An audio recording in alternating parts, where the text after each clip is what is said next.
అందరికీ నమస్తే అండి. అందరూ ఎలా ఉన్నారు? అందరూ బాగున్నారా? ఈరోజు వర్షం అయితే గట్టిగా కొట్టింది కోవిడ్‌లో. ఈ వర్షం గట్టిగా కొట్టడం వల్ల వాతావరణం అంతా చల్లగా అయిపోయింది. ఈ చల్లగా అవ్వడంతో మా కోవిటి మేడం గారు మాకు వేడి వేడిగా కాఫీ కావాలి ఎళ్లి తీసుకురమ్మని చెప్పారు. ఇంక ఆవిడ చెప్పిన తర్వాత తప్పదు కదా! ఇంక ఆవిడ కాఫీ కావాలన్నారు. ₹30,00,000 కారేసుకొని వర్షంలో వచ్చానమాట. ఎదురుంగా ట్రోలీ అని కనిపిస్తుంది చూసారా? అది చిన్న సైజ్ సూపర్ మార్కెట్. అది ఎక్కువ సూపర్ మార్కెట్ పెట్రోల్ బంకులోనే ఉంటది. బయట ఉండదు. ఎక్కువ పెట్రోల్ బంకులోనే ఉంటది. ఇందులోనే కాఫీ షాప్ కూడా ఉంటది. అందుకే ఇక్కడికొచ్చాం మనం. దీనికి స్పెషల్ ఏంటంటే సూపర్ మార్కెట్ ఇక్కడ ఎక్కువ ఎలక్ట్రికల్ సిగరెట్లు ఎక్కువ దొరుకుతాయి. అన్ని రకాల ఫ్రూట్స్ ఫ్లేవర్‌తో. బయట సూపర్ మార్కెట్‌లో ఇలా దొరకదన్నమాట. ఈ సూపర్ మార్కెట్‌లోనే ఎక్కువ ఇలా దొరుకుతాయి. ట్రోలీ అనే దాంట్లోనే. పక్కనే కాఫీ షాప్ కూడా ఉంటది. మనకి ఏ కాఫీ కావాలో వాడికి చెప్తే వాడైతే రెడీ చేస్తాడు. హాట్ కావాలా? కోల్డ్ కావాలా? అని అడుగుతాడు. మేడం గారైతే హాట్‌గా కావాలని చెప్పారు కదా కాఫీ. మనం హాట్ కాఫీయే కావాలని చెప్పాం. కాఫీ మన ఎదురుంగానే రెడీ చేసి మనకైతే కాఫీ కప్ అయితే ఇచ్చేసారు.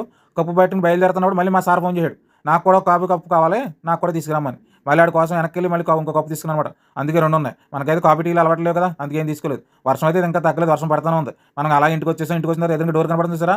ఆ డోర్ కొడితే ఎవడో ఒకడు బయటకి వస్తాడు. ఆడికి ఇచ్చేయడమే. ఈ చల్లటి వాతావరణంలో మా కోవిటోళ్ళు కాఫీ తెచ్చేసినట్టు అయిపోయారు. అదే మేము ఇండియాలో ఉంటే ఈ పాటికి శుభ్రంగా ఏ నాటు కూడా తెచ్చి శుభ్రంగా కాల్చి దాన్ని శుభ్రంగా ఫ్రై చేసి ఫ్రెండ్స్‌తో చిల్ అవుతూ ఉండేవాళ్ళమాట. ఎవరికైనా అవకాశం ఉంటే శుభ్రంగా అలాగే ఎంజాయ్ చేయండి. ఎందుకంటే వాతావరణం అస్తమానం మనకు సహకరించదు కదా! ఇంకేంటి మరి ఉన్నా మరి మళ్ళీ వస్తాను. బాయ్.